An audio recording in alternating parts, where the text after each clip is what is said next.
Doctor Mohammad Yunus যেভাবে perform করা উচিত ছিল, ইনস্টিটিউশন গুলা যেভাবে সংস্কার করা প্রয়োজন ছিল, উনার যতটা স্ট্রং হওয়া উচিত ছিল, আনফরচুনেটলি উনি সেটা হতে পারেননি এখনো পর্যন্ত। আমাকে আপনারা এনসিপির উপদেষ্টা হিসেবে নিলেন, আমার স্ট্যাটাসটা আসলে কি হবে? ইভেন টকশো শেষে হোস্ট তদবির করে, মানে টকশো শেষে হোস্ট তদবির করে। আপনি আমার চেয়ে অনেক স্মার্ট। আপনি যদি এখন শাক দিয়ে মাছ ঢাকতে চান তাহলে আমি এটা আমি বলতেছি যে আপনি মাহফুজের বা আসিফের কোন কাজের আপনি সমালোচনা করছেন? আপনি বলতেছেন যে যথেষ্ট পরিমাণে যে যারা হাসিনার আমলে সম্মতি উৎপাদন করছে তাদের বিরুদ্ধে যে ব্যবস্থা নেওয়া হয় নাই, সেইটা হলো মাহফুজের ব্যর্থতা বা আসিফের ব্যর্থতা। না দেখেন আপনি, না অবশ্যই ব্যর্থতা। কেন? মানে এখনো পর্যন্ত ওটা তো ওনার কাজ, এটার জন্য আবার আসিফকে দায়ী করা যাচ্ছে না। আসিফের কাজ হচ্ছে এলজিআরডি উনি দেখেন, উনি স্পোর্টস মিনিস্ট্রি দেখেন, আসিফ মাহমুদ এই দুইটা মন্ত্রণালয় দেখেন। এখন এই দুইটা মন্ত্রণালয়ের আপনি বলেন না যে কোন কোন বিষয়গুলা আপনি বলেন। আমি ইশাকের কথা বললাম, মেয়র ইশাকের ক্ষেত্রে আসিফের অবস্থান এবং সেই আসিফ জনাব আসিফ নজরুল দেখেন, আসিফকে আমরা কি দেখেন, আমি একজন প্রশাসক, আসিফকে কোনোভাবে উত্তর ঢাকায় প্রশাসক নিয়োগের ক্ষেত্রে আসিফের গাজোয়ারি অবস্থান আপনারা কোনোদিন প্রতিবাদ করেন না। এটা অন্য কোনো উপদেষ্টা হলে, অন্য কোনো সরকার হলে কি মানে কি জোয়ারি অবস্থান, গাজোয়ারি অবস্থান, গায়ের জোরে নেওয়া। মানে হ্যাঁ, গায়ের জোরে কি করছে? মানে কি করছে? উত্তর ঢাকায় প্রশাসক নিয়োগ দিচ্ছে, দক্ষিণ ঢাকায় ইশাককে নিয়াতে দেন নাই, শপথ নিতে দেন নাই।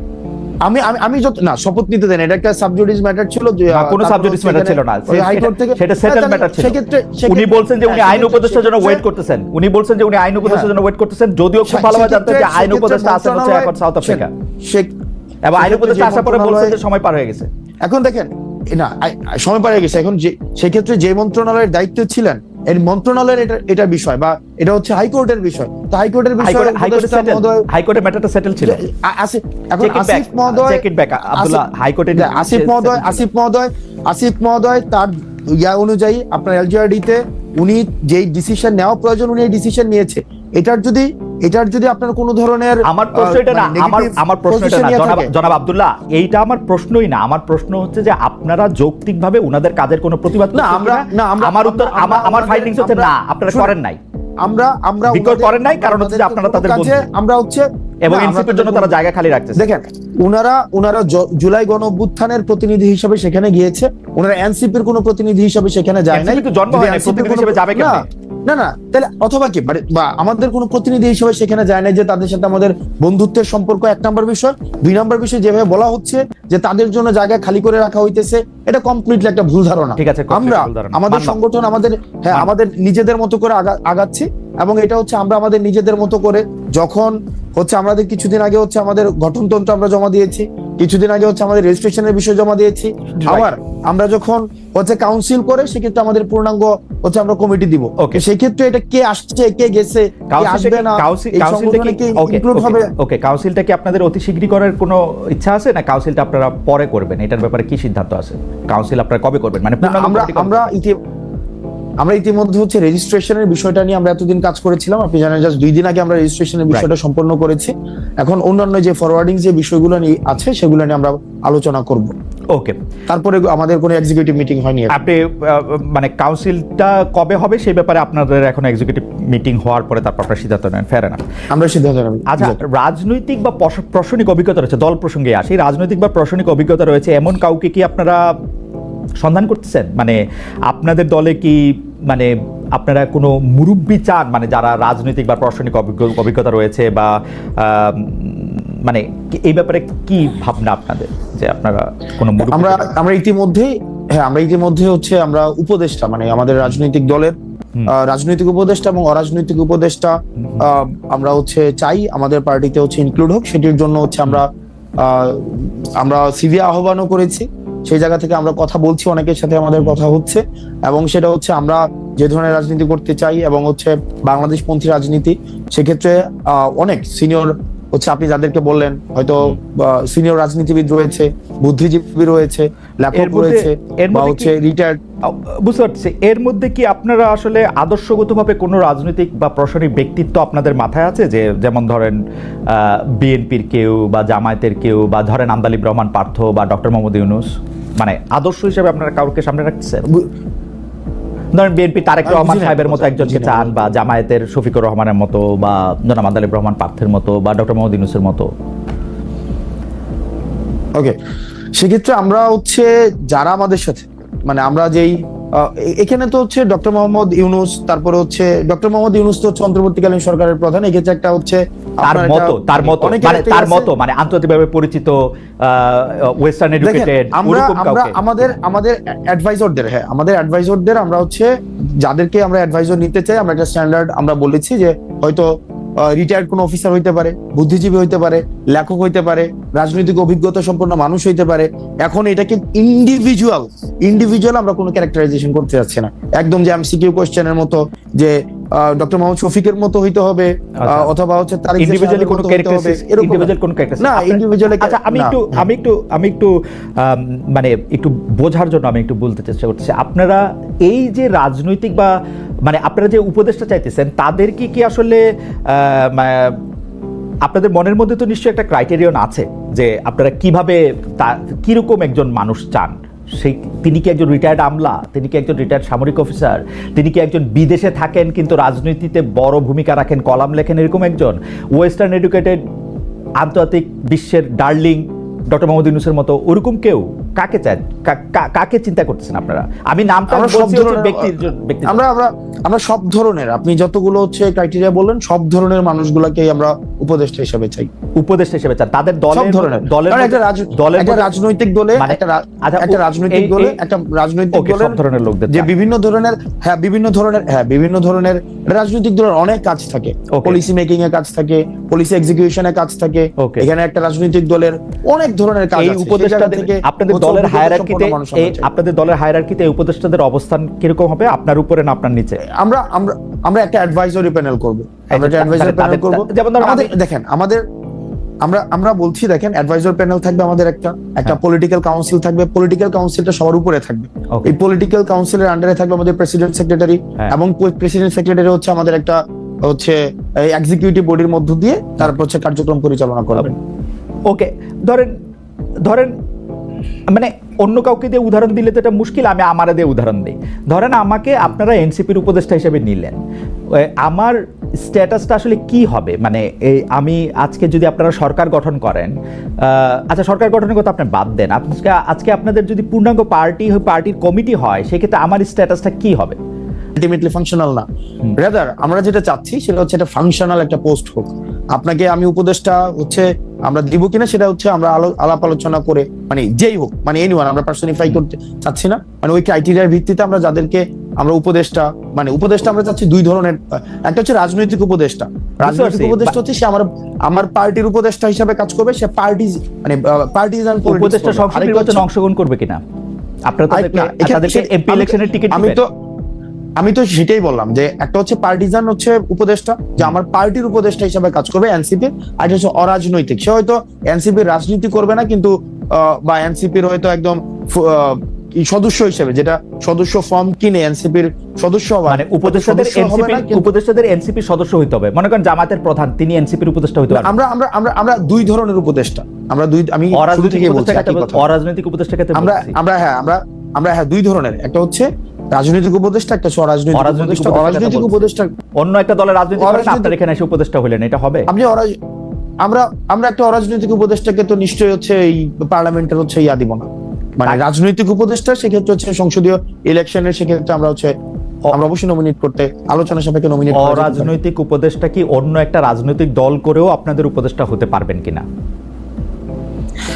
দেখেন, এই অরাজনৈতিক উপদেষ্টা যারা থাকেন নরমালি, যারা বুদ্ধিজীবী, সাংবাদিক, প্রথিতযশের সাংবাদিক, যাদের হচ্ছে দীর্ঘদিনের রাজনীতি করার একটা অভিজ্ঞতা রয়েছে, সেক্ষেত্রে সে যদি অন্য কোনো রাজনৈতিক দলকে উপদেশ দেয় কোনো বিষয়ে, সেক্ষেত্রে তার উপদেশ নিতে তো সেক্ষেত্রে এটার কোনো ধরনের মানে কোনো ধরনের সেন্সরশিপ থাকার কথা নয়। ওকে, আমরা আবার একটু এনসিপিতে ফিরে আসি, কারণ এই দলটা তো কি বলবো, যখন এই দলটি গঠিত হয়েছে তখনও সবাই, আজকে যারা আপনাদের রাজনৈতিক বিরোধী দল তাদের মধ্যে থেকে যারা বিএনপি, জামায়াত ইসলামী সহ বড় বড় রাজনৈতিক দলের অনেকেই এনসিপির আত্মপ্রকাশকে স্বাগত জানিয়েছেন, তারা শুভেচ্ছা জানিয়েছেন, আমরাও সকলে স্বাগত এবং শুভেচ্ছা জানিয়েছি, এখনো স্বাগত এবং শুভেচ্ছা জানাই, এবং সেই জন্য একটু দলটাকে একটু বুঝতেও চাই। অবশ্যই সেখানে অবশ্যই হ্যাঁ, নারীদের ক্ষেত্রে মানে মানে তার মানে কি আপনি বলতে যাচ্ছেন যে সেক্ষেত্রে মানে আমি বলতে চাচ্ছি না, আমি জানতে যেমন চাচ্ছি। বিশেষ করে না বিশেষ করে আপনি আমার নামটা উচ্চারণ করেছেন, সেক্ষেত্রে কি মানে নারী সহিংসতাকে আমি প্রমোট করছি কোনোভাবে, মানে নারী সহিংসতা প্রমোট করছি আমি সেটা বলি নাই, আমি বলেছি না, যে তার মানে কি? আপনি আপনি silent, অন্য মানে ঘটনায় তার মানে যেরকম প্রতিবাদ করেন নারীর প্রতি সহিংসতায় কি আপনি সেই একইভাবে প্রতিবাদ করেছেন কিনা? ডেফিনেটলি করেছেন? ডেফিনেটলি এটা Thank you. সিলেক্টিভ প্রতিবাদের তো কোনো বিষয় না। ওকে, আপনি সিলেক্টিভ প্রতিবাদ ওকে না, না, ব্যাপারটা selective সিলেক্টিভ প্রতিবাদ কিনা কোনো বিষয় সেটাই বুঝতে চাইছি, কিন্তু আপনি যখন আবার আমাকে না, বলেন না, আপনি selective নারী প্রতিবাদ সহিংসতা না, কেন definitely প্রমোট not। করবেন, আপনি তো সেরকম ছেলেই না। আমি চাই যে জায়গার মধ্যে আসতে চাইতেছি সেটা হচ্ছে যে আপনাদের বহুল আকাঙ্ক্ষিত না জুলাই- খালিদ ভাই, মানে আমি না খালিদ ভাই একটু লাস্ট সেন্টেন্সটা আমি বুঝি নাই, লাস্ট সেন্টেন্সটা মানে আপনি এরকম পক করলেন আমাকে। আপনি এরকম কোন ছেলেই না না যে আপনি আমার এরকম কোন আপনি ছেলেই না যে করছেন নারীর আমাকে। প্রতি নারীর না, প্রতি না এটা খুঁচা দিচ্ছেন আপনি আমাকে যে না আমি না এমন সেটা আপনি ছেলেই না, পার্সিভ মানে- করছেন, তাহলে কি আমি কথা ফেরত নিব? না এটা পারসিভ না, এটা পারসিভ না, এটা না না না এটা হচ্ছে অ্যাবসলিউটলি দর্শকই বুঝবে। এটা অ্যাবসলিউটলি তো trust you me, trust you মানে মি, আমরা intentionally একটা আপনাকে হচ্ছে আপনি যেরকম poke জানি, করলেন আমরা আপনাকে যেরকম জানি আপনি too serious a person to do such things. আপনি যেটা বলতেছিলেন সেটা আপনি এরকম লোকই না, সেটা বলতে না, গিয়ে আপনি ছেলে তো- বলছি সেটা ভুল আমাকে- বলছি, সেরকম লোকই না আপনি বলি, আমাকে- সেরকম মানুষই না বলি, তাহলে ভালো, ঠিক আছে? সেরকম মানুষই না বা না, লোকই না বলি। এটা অনেকে এরকম না, এটা অনেকে দেখেন আমাদের একটা বিষয় কি মানে আমরা বুঝতে পারি। ইঞ্জিনিয়ারকে ডাক দিয়ে বলবেন এই কাজ এখন বন্ধ করেন, আপনি ঠিকাদারকে বলবেন আপনার বাবা 50 বছর ধরে এর চেয়ে ভালো কাজ করে আসতেছে বা আপনি তার চেয়ে ভালো কাজ করতেছেন। না আমি আপনি এটা তার বলি চেয়ে নাই, বেশি বোঝেন। আমি বলি না আমি এটা বলি নাই। না আপনি ভিডিওটা চালু করেন, আমি ভিডিও এখন দেখাবো, তাহলে আপনি আমার বক্তব্যটা এটা আপনি উইথড্র করেন। আমি এটা বলি না আমার বাবা হচ্ছে 50 বছর ধরে ওনার কাছ থেকে আপনার ভালো বাবা কাজ বলছেন না যে করতেছে। আপনি বলছেন না যে আমি আপনার বাবা বলছি অনেক বছর ধরে ঠিকাদারি করেন? আমি বলছি ইয়েস, আমি বলছি আপনি আমার 50 বছরের কথাটা বলেন নাই হ্যাঁ, আপনার বাবার প্রসঙ্গে? দেখেন আমি তাকে বলি, ধমক আমি দেওয়ার বলি সময়? না, হ্যাঁ আমি অবশ্যই বলছি, কিন্তু কি বলছি কেন আপনি আপনার সেন্টেন্সটা কি বলছেন? আমার আচ্ছা আসেন sentence-টা বলছি আপনার যে আমার আমার বাবা সেন্টেন্স 50 মিলাই আসেন, কন্টেন্ট অ্যানালাইসিস করে আমি হ্যাঁ, কি বলছি মিলাই। আপনি কি বলছেন, আপনি কি বলছেন বলেন। ঠিক আছে fine। বলেন, আমি বলেন। বলছি যে ওনাকে বলছি যে আপনার বয়স আমার থেকে অনেক বেশি। হুম। আমি ওনাকে বলছি আমার স্পষ্ট মনে আছে যে আপনার বয়স আমার থেকে অনেক বেশি, এবং আমার বাপ এই কাজ করে অনেক বছর ধরে, 50 অনেক বছর ধরে এই কাজ করে, 40-50 বছর ধরে, 40-50 বছর ধরে করে। আমি কি আমার বলছি? বাপ 50 বছর আমি কি ধরে, বলছি? হ্যাঁ 50 বছর ধরে। আপনি বলছেন আমার বাপ নাকি ওনার থেকে ভালো কাজ করে। আচ্ছা না এই কনস্ট্রাকশন রিলেটেড কাজের সাথে আপনি এটা বলছেন, আপনি আচ্ছা, এটা বলছেন, আপনি আচ্ছা। শুনে যান, আপনি এটা বলছেন আচ্ছা। যে ওনার কাছ থেকে ভালো কাজ করে। আমি এটা বলি নাই তো। আপনি এটা তাহলে আপনি বোঝানোর আপনি জন্য বলছেন যে ঠিক আছে আমি তো construction- কন্টেন্ট অ্যানালিসিসের কথা বলতেছি। হ্যাঁ, এই- আপনি বলছেন হ্যাঁ, এই যে construction আমার বাবা related issue-তে 50 বছর ধরে ঠিকাদারি কাজের সাথে যুক্ত, আমাকে এগুলি বুঝাইতে আসেন না, এটা কি আপনি বলছেন? যুক্ত, হ্যাঁ এটা আমি বলছি, কারণ এই কনস্ট্রাকশন রিলেটেড কাজগুলো এই সম্পর্কে আমার মানে একটু হইলেও আইডিয়া আছে। এখন আপনি যেটা বললেন যে কার্পেট, আপনি প্রশ্নটা ওই জায়গায় করতে পারেন যে কার্পেটটা মানে কার্পেট উঠবে কেন, মানে কার্পেট উঠবে কেন, সেটা না ধরে যে কার্পেট উঠাইতে গেছে হাসান, মানে এইটা বাংলাদেশে একটা বাংলাদেশে একটা সরকার আছে যে জায়গায় ভোক্তারা মানে ভোক্তা অধিকার আইন আছে। আমরা তো চাইতেছিলাম যে সেই সংস্থাগুলি যেগুলি হাসিনা গত 15 বছর ইনস্টিটিউশনগুলি ধ্বংস করছে হাসিনা সরকার, সেগুলি গইরা উঠুক। আপনি বলতেছেন এটা আপনার নাগরিক দায়িত্ব, আপনি হাত দিয়ে কার্পেটিং তুলে ফেলবেন এবং ইঞ্জিনিয়ারকে বলবেন কাজ বন্ধ করে দিতে। আমি না এক্স্যাক্টলি আপনি যেটা চাইতেছেন আমি ওইটা চাইছি। আমি ভুলটা ধরাই দিছি যে আপনার যেই অর্গানাইজেশনস গুলো আছে যেটা দায়িত্ব সেটা প্রপারলি ফাংশন করতেছে না। যদি প্রপারলি ফাংশন করতো তাহলে হাত দিয়ে কার্পেট উঠতো না, হাত দিলে কার্পেট উঠতো না। আপনি মনে হয় যে সকল নাগরিকদের তার তার দায়িত্ব এরকম করে পালন করা উচিত, হাত দিয়ে কার্পেট তুলে নিয়ে আসা উচিত রাস্তায় যত জায়গায় যত খারাপ কাজ হবে বলে নাগরিক মনে করে? ভাই আপনার হাত দিয়ে কার্পেট উঠে নিয়ে আসা, আমি বলি হাসান, আমিও একজন নাগরিক, আপনিও একজন নাগরিক, আপনার বাড়ি দেবিদ্বার, আমার বাড়ি মুরাদনগর, আপনি রাস্তার মধ্যে হাত দিয়ে কার্পেট তুলে আপনি বলতেছেন আপনি ফ্রাস্ট্রেটেড ভাই। কেন ফ্রাস্ট্রেটেড বলেন ভাই? আপনি কার্পেট রাস্তার মধ্যে, প্রথম প্রশ্নটা আপনি এটা করেন, রাস্তার মধ্যে এমন কার্পেট যাবে কেন? না রাস্তার মধ্যে কার্পেট যাবে কেন সেই প্রশ্ন আমি করব। রাস্তার মধ্যে, রাস্তার মধ্যে, আপনি কি চাইতেছেন যে রাস্তার মধ্যে আমি হাত দিয়ে রাস্তার মধ্যে হাত দিয়ে উঠাবো কার্পেট? তাহলে কি দিয়ে উঠাবো? আপনি এই পর্যন্ত বললেন যে নাগরিকদের এই দায়িত্ব পালন করা উচিত সবার, আমারও উচিত কিনা সেটা আপনি আমারে বলেন, নাকি আপনি স্পেশাল? ভাই আপনার একটা কাজে আপনি যদি দেখেন একটা কাজে এই কাজটা যেভাবে করা উচিত ছিল সেভাবে কাজটা হয় নাই, সংশ্লিষ্ট কর্তৃপক্ষের কাছে অভিযোগ করব। আমার রাস্তায় হাত দিব না, কর্তৃপক্ষের কাছে আমি রাস্তায় হাত দিব না। যে আপনার কাছে কি অনেক তদবির আসে, সারাদিন তদবির আসতে থাকে, মানে আপনি কি অনেক তদবির করেন? তদবির আমি বলি যেমন 5ই অগস্টের পরে যাদের সাথে পরিচয় হয়েছে, 5ই অগস্টের পরে যাদের সাথে পরিচয় হয়েছে, কারোর সাথে যদি 2 মিনিট কথা হয় সে একটা তদবির করে, ইভেন টকশো শেষে হোস্ট তদবির করে, মানে টকশো শেষে হোস্ট তদবির করে। তো সেই জায়গায় হচ্ছে এই যে তদবির করাটা, কেন তদবির করছে? কারণ এই তদবির যারা করে আমি তাদেরও যেমন সমস্যা, একই সাথে সাথে একটা সিস্টেম ডেভেলপ করে নেই ভাই। কেমনি সিস্টেম ডেভেলপ করে নাই? দেখা যাচ্ছে যে রোগী যখন হসপিটালে যায় আইসিইউ নাই, তাকে বলা হয় আইসিইউ নাই, তার আইসিইউ লাগবে, আইসিইউ নাই। কিন্তু রাজনৈতিক যে দলগুলো রয়েছে আমি এখন এসে দেখতেছি তারা ফোন দিলে কিন্তু ঠিকই কাজ হয়। আপনি আজকে দেখেন রাস্তাতে তো দেবিদ্বারে 4 লক্ষ মানুষ আছে, 4 লক্ষ মানুষ থাকা সত্ত্বেও সেখানে হচ্ছে রাস্তায় এই ধরনের কাজ করার মানে সেই সাহসটা পাইছে। আমরা এটার পরিবর্তনটা ভাই চাইছি, মানে ডক্টর ইউনূসের ডিজিএফআই ও শেখ হাসিনার ডিজিএফআই এর মতোই আচরণ করতেছে।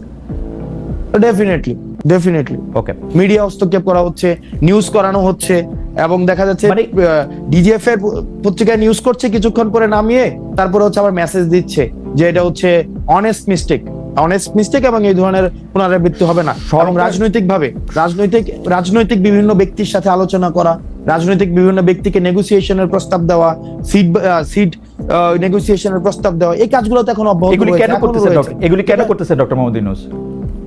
ডক্টর মোহাম্মদ ইউনূসের আমার কাছে মনে হচ্ছে যে, আমি ব্যক্তিগতভাবে এগুলো ডক্টর মোহাম্মদ ইউনূসের হচ্ছে অফকোর্স কমপ্লিট ফেইলিওর, এটা ফেইলিওর, এবং ইনস্টিটিউশনগুলো যে এখনো পর্যন্ত উনার খুব কবজায় নাই ডিজিএফআই।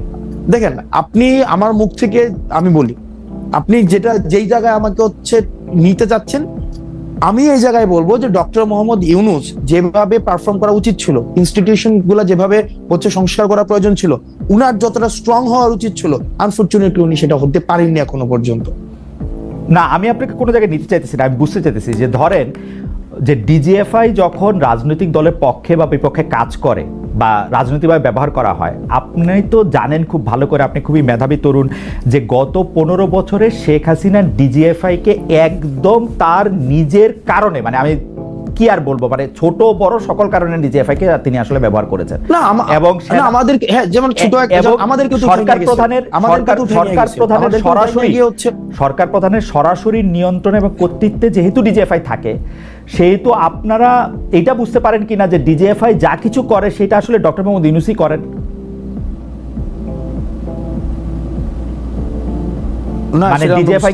আমরা এটাই বুঝতে পারি যে সব ক্ষেত্রে আমরা এটা বুঝতে পারি, আমি ব্যক্তিগতভাবে এটা বুঝতে পারি, যেহেতু আমি ডিজিএফআই এর সার্ভিলিয়েন্সে দীর্ঘদিন ছিলাম এই অভ্যুত্থানকালীন সময়টাতে। তো সেক্ষেত্রে এটা বুঝতে পারি ডিজিএফআই এর স্টিল মানে যে সংস্কারের প্রয়োজন ছিল, এবং অতীতের তাদের যেই অনেকগুলো কাজ ছিল, যে কাজগুলো জাতির জন্য একটা দীর্ঘমেয়াদী একটা নেতিবাচক একটা প্রভাব রেখে গিয়েছে, সেটির সংস্কারের জন্য সরকারের যে ধরনের পদক্ষেপ নেওয়া প্রয়োজন ছিল, সরকার এখনো পর্যন্ত সে ধরনের পদক্ষেপ নেয়নি।